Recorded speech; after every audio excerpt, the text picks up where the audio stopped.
ఈరోజు మార్నింగ్ లేవడానికి లేట్ అయిపోయిందండి. 4:30కి అలారం పెట్టుకున్నాను. మళ్ళా ఆఫ్ చేసి మళ్ళా నిద్రపోయానండి. లేచేపాటికి 6 అయిపోయింది. ఇంకా పిల్లలకి లంచ్ బాక్స్ ప్రిపరేషన్ చేయాలి కదండీ! ఇంకా అందుకోసం ఫాస్ట్‌గా బంగాళదుంపలు అవి కట్ చేసి ఇంకా కర్రీ చేసేస్తున్నాను. ఇవైతే ఉప్మా కోసమని ఇంకా కట్ చేశానండి. కొంచెం ఫస్ట్ ముందు కాఫీ తాగేస్తే కొంచెం వర్క్ చేసుకోవడానికి ఓపిక వస్తుందని ఇంకా కాఫీ పెట్టుకున్నానండి.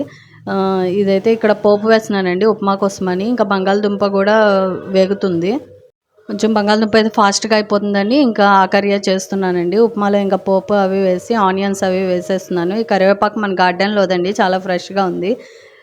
మంచి స్మెల్ కూడా వస్తుంది. ఇంకా జార్‌లో చూస్తే సాల్ట్ అయిపోయిందండి. కర్రీలో వేయాలి కదా! నిన్న నైట్ చూసుకోవడం మర్చిపోయాను. ఇంకా జార్‌లో సాల్ట్ అవి నింపేసుకున్నాను. ఇక్కడైతే ఉప్మా ప్రిపేర్ అవుతుందండి. ఇక్కడైతే ఆహ్, కర్రీ అయితే అయిపోయింది. ఇంకా సాల్ట్, కారం అవి వేసేసుకొని ఫ్రై చేసేసుకుంటున్నాను. ఆల్మోస్ట్ కర్రీ అయిపోయిందండి. ఇక్కడైతే ఉప్మా కూడా ఎసరికొచ్చేసింది. ఇంకా రవ్వ పోసేసుకొని కలిపేసుకుంటున్నానండి. ఉప్మా కూడా ఫినిష్ అయిపోయింది. ఇంకా లంచ్ బాక్స్ అయితే ప్రిపరేషన్ అయిపోయిందండి. Thank you.